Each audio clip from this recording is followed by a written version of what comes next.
Hey guys, welcome to our channel, and if you want to change your Adobe plan, then this video is for you. So first you have to go to the adobe.com and sign into your account in this URL account.adobe.com/plans. You can find this direct plan page where you can sign into your account and select the manage plan for the plan you want to change. Simply you can find the plan, your current plan, and simply click on manage plan here, then select the change your plan. You can find change your plan from here, a button. Simply click on change your plan, and then you can from here from the drop down menu you can select for a search for a plan, or if you can find this option, the option isn't available if you're processing your payment or is there's a problem with your payment, so you can try again in 24 hours.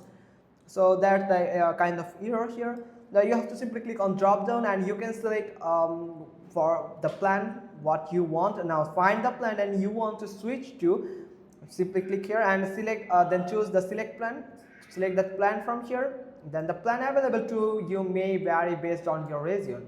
Now depending on your location and the option you selected, you can also change your billing commitment, for example from a monthly plan to an annual plan from here. You can also set the duration from here, then review the plan details, then select agree and subscribe your plan. You can find this button here, simply click on it and you are good to go with the payment process. After you clear the payment process, you pay for that plan and you are good to go with that new plan. And enjoy. That's pretty much all thing. Hope you found this video helpful. If so, then give us a thumbs up. Don't forget to subscribe our channel, and thanks for watching. Till next time.